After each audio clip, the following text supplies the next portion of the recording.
The county of Berkshire lies to the west of London and borders directly on the Greater London area. Berkshire borders Hampshire to the south, Wiltshire to the west, Oxfordshire and Buckinghamshire to the north and Surrey to the southeast. In 1930, the county was even given the title Royal Berkshire.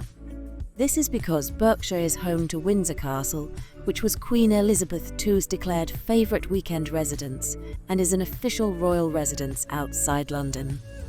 Berkshire is one of the oldest counties in England. The name Berkshire has its origins in the Celtic language and stands for bearroc, which means hilly. Furthermore, the term shire in Berkshire goes back to the time of Alfred the Great, who was the first to divide the Anglo-Saxon kingdom into shires. The administrative seat of the county is Reading. The mighty Thames flows through both Berkshire and Windsor. It virtually separates the town of Windsor from the neighbouring town of Eton. There are popular boat trips from London to Windsor.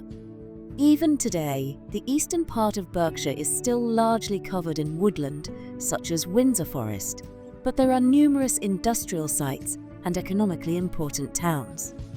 These important Berkshire towns include Hungerford, Maidenhead, Newbury, Reading, Wokingham, and of course Windsor and Eton.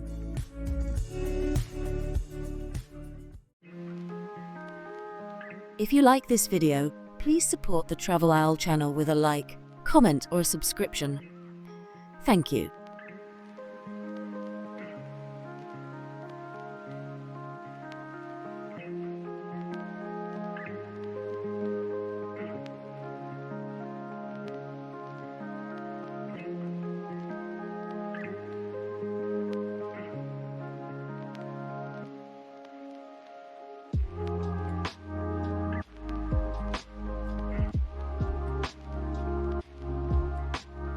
Maidenhead is situated on the banks of the River Thames in Berkshire close to the M4 motorway.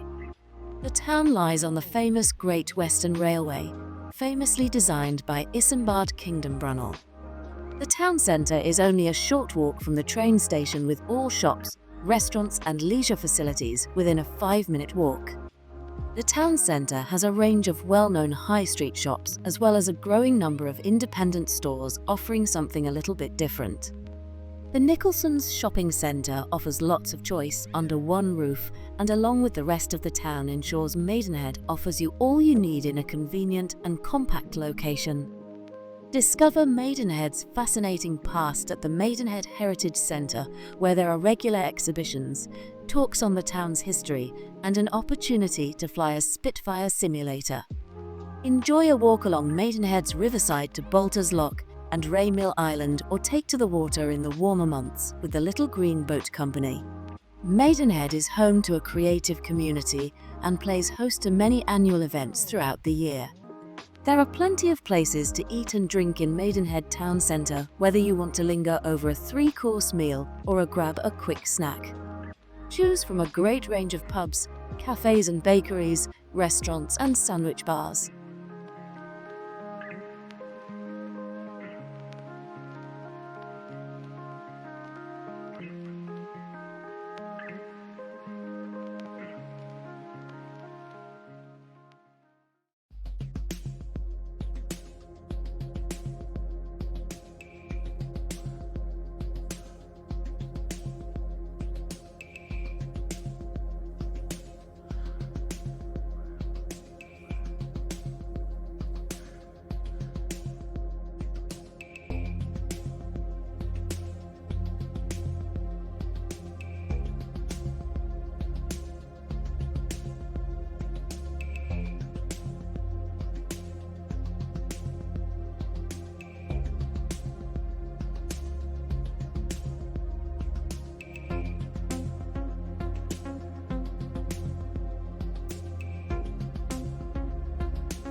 Wokingham has a rich history, with many historic buildings and monuments to explore.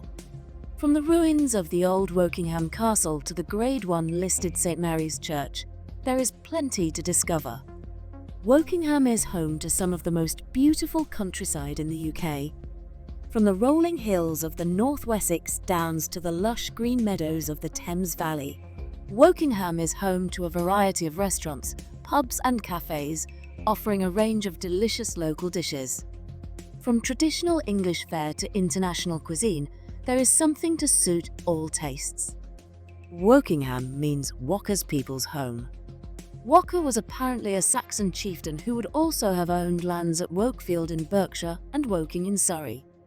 During the Tudor period, Wokingham was well known as a producer of silk. Some of the houses involved in these cottage industries are still to be seen in Rose Street. Holme Grange Craft Village is located in beautiful countryside, and yet is within 1 mile of Wokingham town centre. They offer a wide range of goods and services and a fabulous tea shop in a historic barn opening onto a beautiful enclosed courtyard where you can sit and relax while you enjoy your refreshment.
In the far west of West Berkshire, alongside the Kennet and Avon Canal and surrounded by beautiful countryside, the charming market town of Hungerford boasts impressive transport links for a town of its size.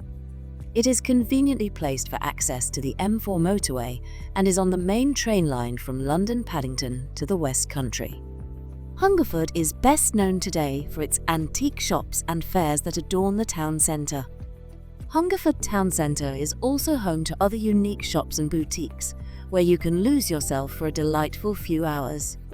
There's also a range of warm and friendly pubs, cheery tea shops and restaurants to tempt you.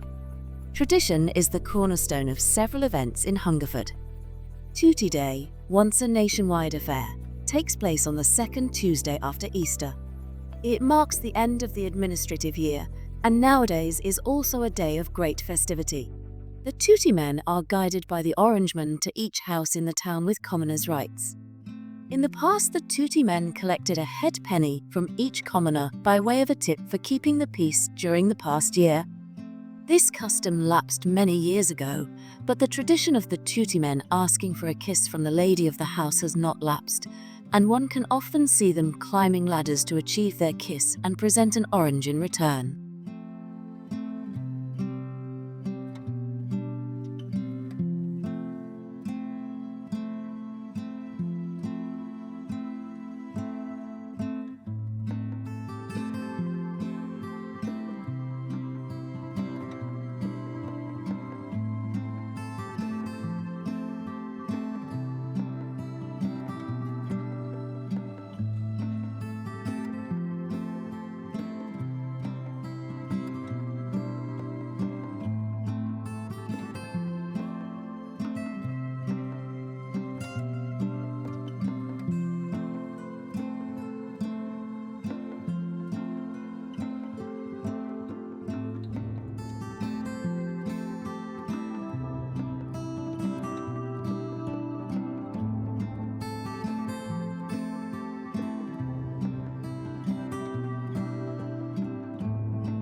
One of Berkshire's largest towns, Newbury is a perfect place for a short break or as a base to explore the heart of southeast England. Set along the banks of the River Kennet and the Kennet and Avon Canal, Newbury has a fresh, rural atmosphere combined with great shopping facilities and attractions. The retail offer is a good mix of well-known high street names, local independents and the Parkway, and open street development in the heart of the town. There are plenty of Newbury restaurants around the area to feast your eyes on, so why not take to the town and explore the amount of food on offer? The Corn Exchange Arts Centre provides a wide variety of entertainment. The countryside surrounding Newbury is part of the North Wessex Downs area of outstanding natural beauty. The Kennet and Avon Canal runs right through the district from the outskirts of Reading to Hungerford. Newbury is home to a top-class racecourse, as well as being home to the country's finest racing stables. If you like to spend time on the golf course fishing or strolling along the banks of the Kennet and Avon Canal, cycling or cantering over the rolling Berkshire Downs, there is plenty to offer everyone.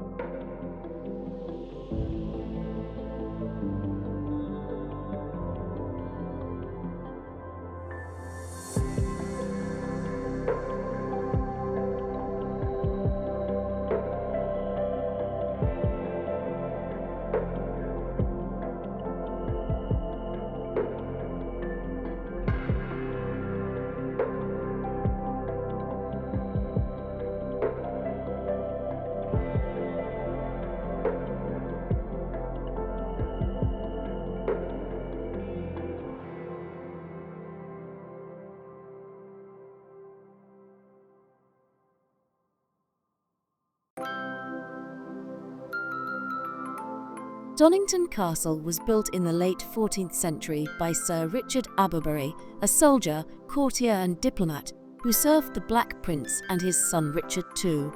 More luxurious residence than fortress, it was one of several castles built around this time by nobles and gentry who had profited from England's wars with France. Taken into royal control in 1503, Donington remained a prestigious residence in the 16th century, notably being fought over by Elizabeth Russell, its keeper under Elizabeth I, and the Earl of Nottingham. It played a major role during the English Civil War when it endured a 20-month siege. After the castle's surrender, most of it was demolished and only the magnificent gatehouse was left standing.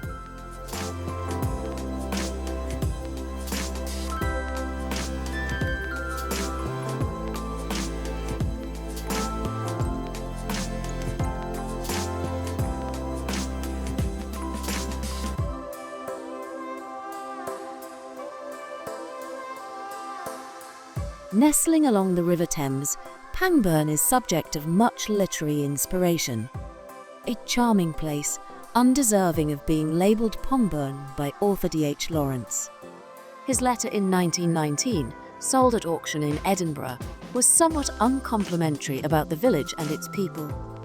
Had he visited today, we're sure he'd have come away with a much brighter impression, and here's why. Kenneth Graham, author of Wind in the Willows, lived in the town, and the Swan Public House is referred to in Jerome K. Jerome's Three Men in a Boat.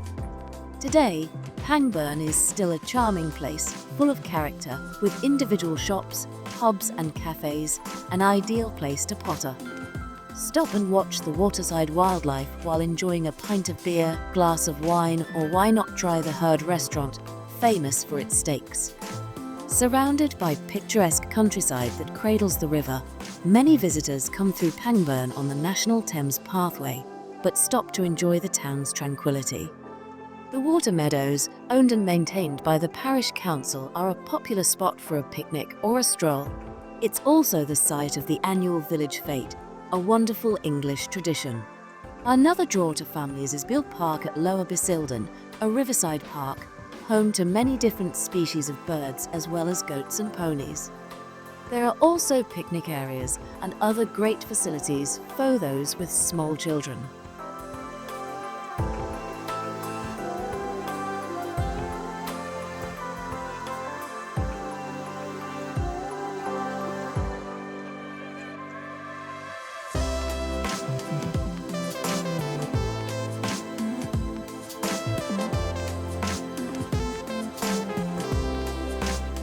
Cliveden Manor is beautifully situated 40 metres above the River Thames.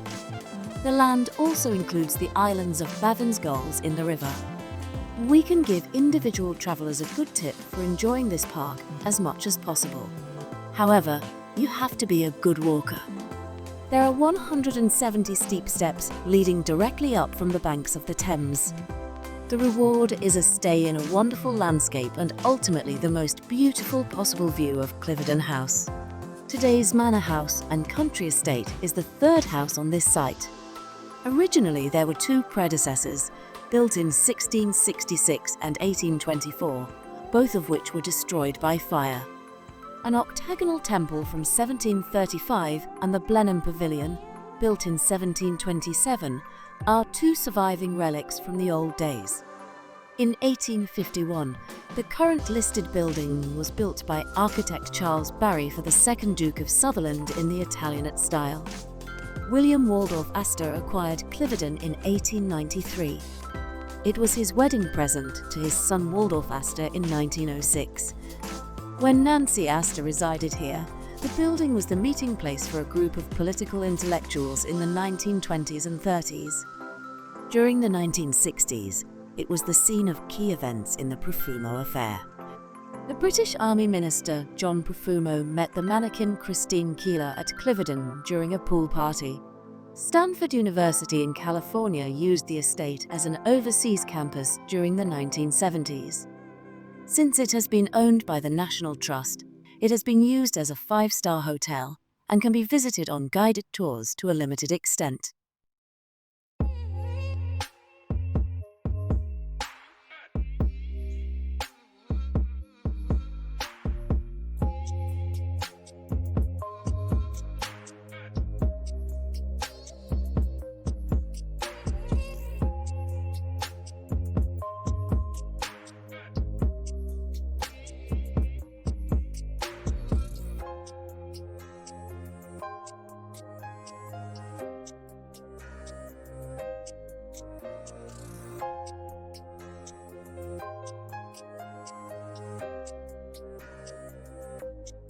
Windsor brings back memories of times gone by, as many things, not just the county of Royal Berkshire, bear the epithet royal. As you explore the sights in Windsor, you will stumble across references to the British royal family at every turn. The streets of Windsor are lined with numerous traditional and modern stores, small cafes and restaurants. Hidden in between are small art galleries and antique stores. Windsor Castle, located in the middle of the town, dominates the town and is, of course, Windsor's main attraction and the main reason why so many holidaymakers travel to Windsor. Windsor Castle is the oldest inhabited castle in the world. Today, you can visit large parts of the impressive castle, including the famous St. George's Chapel. In addition to St. George's Chapel, the state apartments at Windsor Castle are a special attraction. They were designed in the 19th century, with each individual room following its own architectural style. There is one room furnished in the Gothic style, another in the Rococo style, and so on. Several royal marriages have taken place in St. George's Chapel. The chapel is also the resting place of many of the country's kings and queens, including Queen Elizabeth II. In general, the flag is raised when the king is in the castle. Windsor Castle is bordered by Windsor Great Park, a large, beautiful park that is perfect for walks. The various walking trails include the Long Walk, which is more than 4 kilometers long. There are lakes, gardens and bridle paths in the park.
Royal Ascot, one of the most prestigious horse races in the world, has a rich history dating back to the early 18th century.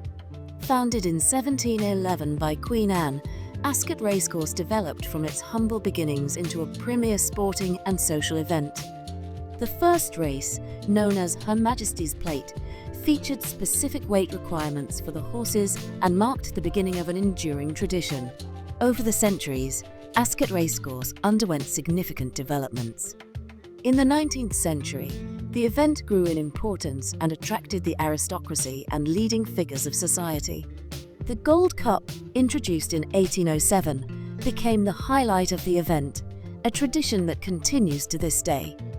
In the 20th century, the racecourse was modernized, including improvements to the grandstands and facilities, to accommodate the growing numbers of visitors and provide a first-class experience. The royal family plays a crucial role in the history of Ascot, lending it an aura of grandeur and tradition. The presence of the Queen or the King of England is an integral part of the event and underlines the importance of racing in British culture. The daily royal procession, a highlight of the event, attracts great attention and symbolises the close connection between the monarchy and Ascot Racecourse.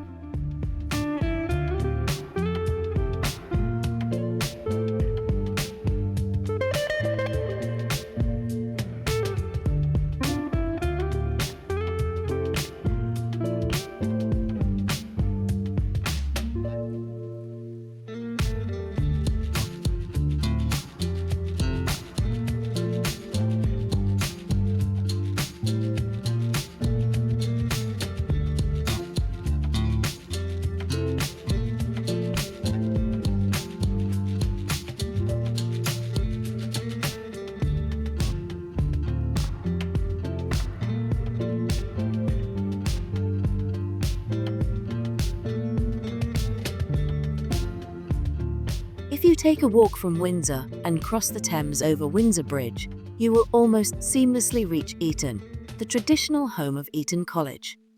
Eton is where the pupils of British high society and of course the royal family go to school. The biggest attraction and reason to visit Eton is Eton College and the museums associated with Eton College, which are well worth a visit.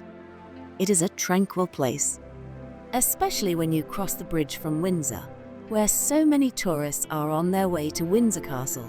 The quiet and pretty Eton reveals itself with a special flair. Eton College is the largest private boarding school and the second oldest school in England.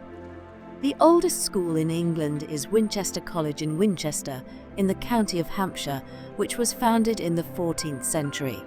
When Henry VI founded the college, he stipulated that 70 pupils should be admitted each year without paying fees. In this way, he also wanted to give pupils without the necessary financial means access to education. These 70 pupils are known as the King's Scholars. These traditions are still upheld by Eton College today. In addition to Eton College, Eton offers picturesque walks along the Thames and through the historic streets with their traditional stores, cafes and small restaurants, especially along Eton High Street.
Basildon Park is a Palladian manor house in the English county of Berkshire.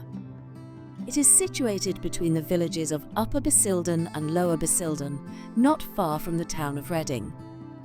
This location makes it easily accessible for tourists visiting the area. The manor house is surrounded by extensive parkland and offers a tranquil and picturesque setting. It is known for its elegant staircase, ornate original stucco work, and an unusual octagonal room painted in dark red. These features add to the unique charm and historical significance of Basildon Park. Basildon Park is home to a beautiful collection of paintings and furniture, giving visitors a glimpse into the past. There is also the Shell Room, a unique collection of various shells and snail shells that intrigue and fascinate visitors.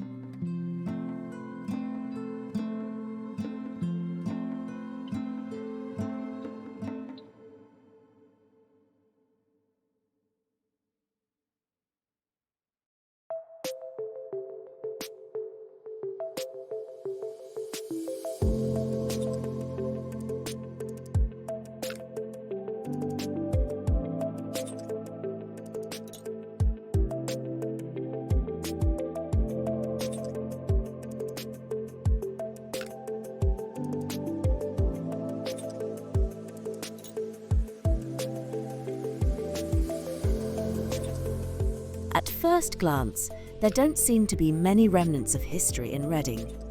But this impression is deceptive, as the Reading Heritage Walk proves. The walk takes you through 1,400 years of English history and starts at the town hall from the late 19th century.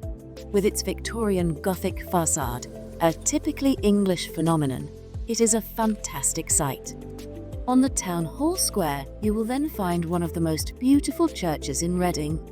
St. Lawrence's 800 years of history have passed this building by almost without a trace.